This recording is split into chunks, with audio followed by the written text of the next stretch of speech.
Gangrape में दोषी करार दिए गए मुजरिमों को आपने कहीं छूटते देखा या सुना है? नहीं ना, लेकिन गुजरात की भाजपा सरकार ने ऐसा कारनामा कर दिखाया है। समाचार एजेंसी पीटीआई के मुताबिक 2002 बिल्किस बानो गैंगरेप में सभी 11 आजीवन कारावास के दोषियों को गुजरात सरकार की छूट नीति के तहत गोधरा उपजेल से बाहर आ गए हैं। खबर के मुताबिक पंचमहल के कलेक्टर सुजल मायात्रा ने कहा, कुछ महीने पहले गठित एक समिति ने मामले के सभी 11 दोषियों को रिहा करने के पक्ष में आम राय से फैसला लिया। राज्य सरकार को सिफारिश भेजी गई थी और 14 अगस्त रविवार को हमें उनकी रिहाई के आदेश मिले। जिन 11 लोगों को रिहा किया गया है उनके नाम जसवंत नाई, गोविंद नाई, शैलेंद्र भट्ट, राधेश्याम शाह, विपिन चंद्र जोशी, केशर भाई बोहानिया, प्रदीप मोढ़िया, बाका भाई बोहानिया, राजू भाई सोनी, मितेश भट्ट और रमेश चांदना हैं। इस मामले में शोमा भाई गोरी नाम के पुलिस विभाग के सिपाही को हमलावरों को बचाने के आरोप में 3 साल की कैद की सज़ा सुनाई गई थी। 21 जनवरी 2008 को मुंबई की विशेष सीबीआई अदालत ने बिल्किस बानो के परिवार के साथ सदस्यों से सामूहिक दुष्कर्म और हत्या के आरोप में 11 आरोपियों को उम्र कैद की सज़ा सुनाई थी।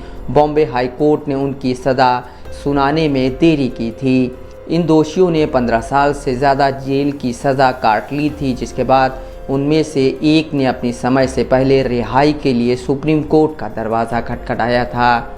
पंचमहल की कलेक्टर सुजल मायात्रा ने कहा कि सुप्रीम कोर्ट ने गुजरात सरकार को उनकी सज़ा में छूट के मुद्दे पर गौर करने का निर्देश दिया था, जिसके बाद सरकार ने एक समिति बनाई थी। उसी सरकारी समिति ने इन लोगों को छोड़ने की सिफारिश की थी। गोधरा में साबरमती ट्रेन को जलाने और कार सेवकों के मारे जाने के बाद गुजरात में बड़े पैमाने पर सांप्रदायिक हिंसा हुई थी। उस समय नरेंद्र मोदी गुजरात के मुख्यमंत्री थे।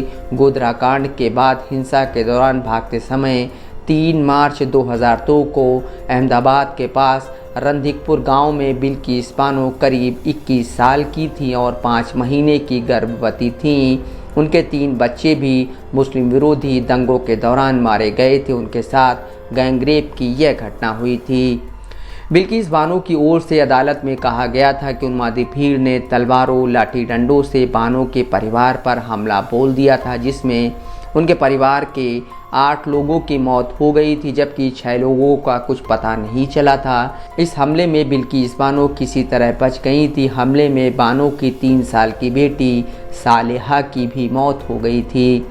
बिल्किस कातिलों और दरिंदों से बचने के लिए परिवार के साथ यहाँ से वहाँ भागती रहीं। इस कारण बिल्किस के घर वालों को 2 साल में 20 बार अपना घर बदलना पड़ा। धमकियों से परेशान होकर बिल्किस ने सुप्रीम कोर्ट से अपने मामले को गुजरात से बाहर किसी दूसरे राज्य में भेजने की गुहार लगाई। सुप्रीम कोर्ट ने केस को अगस्त 2004 में मुंबई ट्रांसफ़र कर दिया। बिल्किस अपने हक के लिए तमाम अदालतों से लेकर मानवाधिकार आयोग तक के चक्कर लगाती रहीं। बिल्किस बानो के मामले की सुनवाई शुरुआत में अहमदाबाद में शुरू हुई थी। जब बानो ने गवाहों को नुकसान पहुंचाने की आशंका व्यक्त की तो सुप्रीम कोर्ट ने अगस्त 2004 में मामले को बॉम्बे हाई कोर्ट में ट्रांसफ़र कर दिया। 21 जनवरी 2008 को एक विशेष अदालत ने इस घटना के लिए 11 लोगों को दोषी ठहराया और आजीवन कारावास की सज़ा सुनाई। हालांकि इसने पुलिसकर्मियों और 2 डॉक्टरों सहित 7 लोगों को बरी कर दिया, जिन पर सबूतों से छेड़छाड़ करने का आरोप लगा था। सरकार की छूट नीति का फ़ायदा उठाकर 11 गैंगरेप दोषी बाहर तो आ गए, लेकिन उसी गुजरात में पूर्व आईपीएस संजीव भट्ट 3 सालों से जेल में बंद हैं। हर बार हर कोर्ट से उनकी जमानत अर्जी खारिज हो जाती है। इसी तरह सुप्रीम कोर्ट के एक फैसले के बाद एक्टिविस्ट तीस्ता सीतलवाड़ और पूर्व आईपीएस बीआर श्री कुमार को गुजरात पुलिस ने गिरफ्तार कर जेल में डाल दिया है। Mohammad Asim Siddiqui, Dastak live news.